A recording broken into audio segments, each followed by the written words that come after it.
He is young, but it's never too early to start celebrating the finest movies offered up by both the multiplex and the art house. After only 4 months, moviegoers have been gifted with a bounty of great blockbusters, indies and documentaries, proving that filmmakers are continuing to find new ways, both big and small, to entertain, excite and enlighten. No doubt there are numerous gems to come in the months ahead, given that by the holidays, we'll have the latest works from acclaimed directors like Paul Thomas Anderson, Martin Scorsese, and Steven Spielberg, to name just 3. For now, however, these are our current picks for the best films of 2017. 10. Get Out. Be it the early sight of a car pulling up alongside an African-American man, or a photo of an angry dog being held on a tight leash, the color white spells doom in Jordan Peele's social commentary horror hit Get Out, albeit ultimately in unexpected ways. Surrounded by his white girlfriend Rose's, Allison Williams, a Obama-loving family and their friends during a weekend getaway at their rural estate, Chris, Daniel Kaluuya, finds himself increasingly uncomfortable, especially after a series of encounters with fellow African Americans. The household staffers, a young boyfriend of a much older white woman, make him suspect that something is scarily amiss. The story's climactic revelations are indebted to the Stepford Wives, Invasion of the Body Snatchers, and Rosemary's Baby, and yet are given a fresh-of-the-moment twist by Peele's razor-sharp script, which cleverly locates the means by which liberals' pro-black attitudes function as a type of appropriation-esque intolerance. As impressive as its racial dynamics critique, however, is its formal dexterity. From its malevolent pacing to its terrifying imagery, especially of the sunken place, Peele's directorial debut is a first-rate cinematic nightmare. 9. Split. Even if it didn't conclude with a gasp-inducing twist that forces one to reconsider everything that's come before it, Split would stand as a triumphant return to form for director M. Night Shyamalan, the former The Sixth Sense wonderkind who'd lately fallen on tough studio-for-hire times. Unlike his sturdy 2015 found-footage thriller The Visit, Shyamalan's latest boasts the menacing, meticulous widescreen beauty of his signature hits.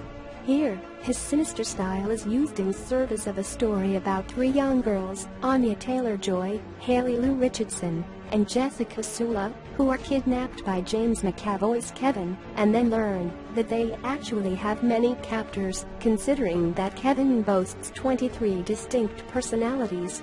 Worse still for them, Kevin is convinced that a supernatural 24th identity known as the Beast is on the verge of emerging, a development that provides plenty of breakneck momentum suspense to go along with McAvoy's mesmerizing lead turn as the monstrous madman. 8. Logan. Hugh Jackman bears his adamantium claws one last time as Marvel's Wolverine in James Mangold's Logan, which, after 2013 samurai-themed The Wolverine, relocates the character in dusty, downbeat western terrain. Set in a 2029 in which mutants are rare specimens thought to be extinct, as well as the stuff of comic book legend, Mangold's film finds Jackman's famed hero hiding out in remote Texas, caring for a dementia-addled Professor X, Patrick Stewart, and trying to forget how he got all the scars that now mar his body, failing to heal the way they did during his youthful heyday. His recluse life is forever upended by the arrival of a young girl, Daphne Keane, with whom he shares a mysterious connection, and who's wanted by mercenaries led by Boyd Holbrook's Donald Pierce. What follows is a prolonged chase narrative that's awash in more brutal R-rated action than any prior X-Men franchise installment, and infused with a surprisingly melancholy, if quietly hopeful, heart that marks it as a fitting end for Jackman's Wolverine tenure. 7. The Lost City of Z. Acclaimed American filmmaker James Gray, Two Lovers, The Immigrant, ventures for the first time outside New York City and into the dark heart of the Amazon, with The Lost City of Z, an adaptation of David Grann's 2009 non-fiction book of the same name. Such a geographic relocation, however, does little to alter Gray's fundamental artistic course, as his latest, about early 20th century British explorer Percy Fawcett's, Charlie Hunnam, repeated efforts to locate a lost South American civilization that he believed to be more advanced than any previously discovered, boasts its usual classical aesthetics and apathetic drama. Energized by a hint of apocalypse now's Into the Wild madness, this entrancing period piece is at once a grand adventure, a social critique about class and intolerance, and a nuanced character study about an individual caught between his love for, and desire to escape, his environment. Led by Hunnam, Robert Pattinson, and Sienna Miller, it's also one of the finest acted dramas of the year. 6. Hounds of Love. Putting a rugged twist on the serial killer subgenre, Australian director Ben Young's stellar debut concerns a young girl in 1987 Perth named Vicky Ashley Cumming, who, after another row with her mother about her parents' separation, is lured back to the home of a couple, Emma Booth and Stephen Curry, that, it turns out, has deviant plans for her. From an opening pub pan across a schoolyard populated by nubile teenage girls to the many shots in which Young's camera pulls back from closed facades, Hounds of Love conveys a chilling sense of unspeakable horrors being perpetrated just out of everyday view, thus lending the proceedings a faux based on real events grittiness and immediacy. As it slowly elucidates the parent-child issues plaguing both its captors and their captive, the film develops into a chilling portrait of male domination and female liberation, all while providing, at every turn, an almost unbearable amount of methodical, nail-biting suspense. 5. Alien Covenant.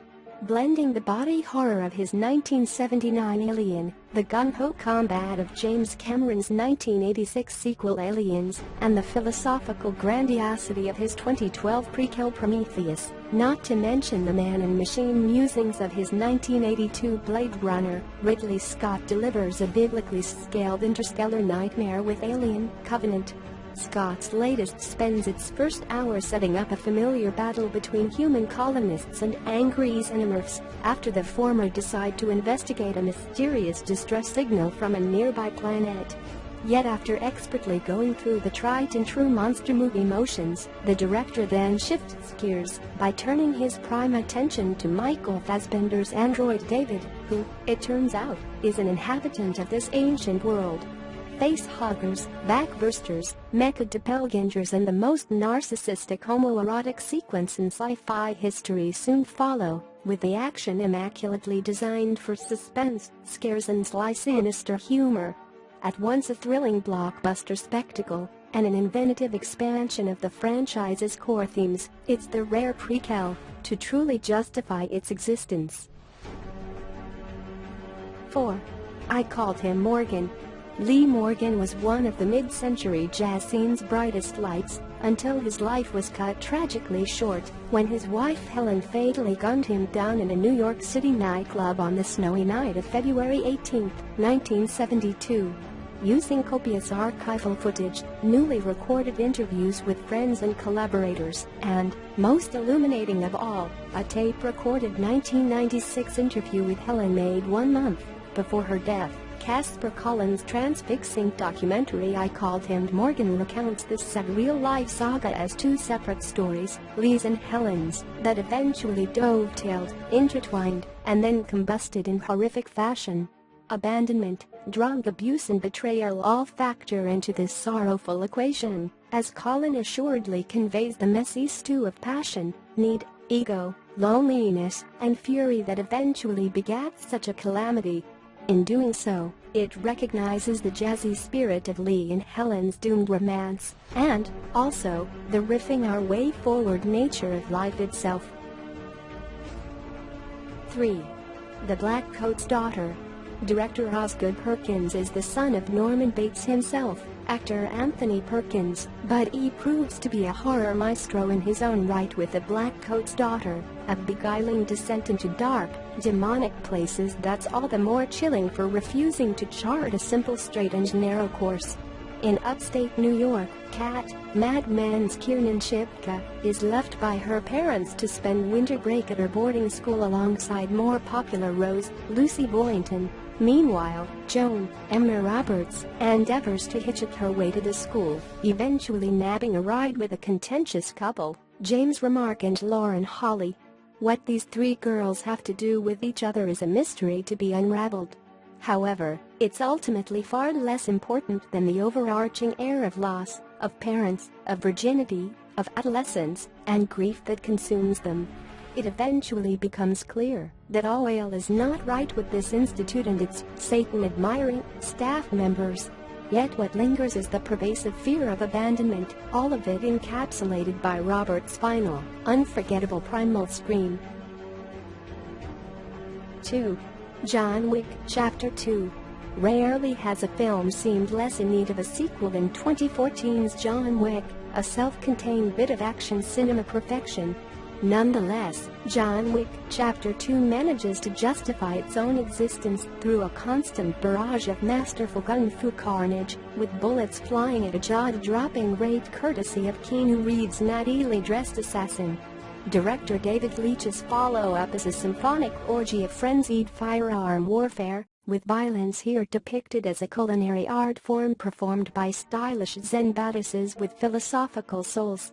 It's akin to a hybrid of Jean-Pierre Melville's noir cool and Marvel's superhero fantasy, all underworld rules and regulations and unbelievable feats of fearsome brutality, with Reeves exuding male model chicness and powder keg explosiveness as the epicenter of this murderous maelstrom. While the film's reason for once again forcing Wick out of retirement isn't nearly as gripping as its predecessor's vengeance for his dead dog motivation, the specifics of Chapter 2 wind up mattering little in the face of so much exhilarating death and destruction.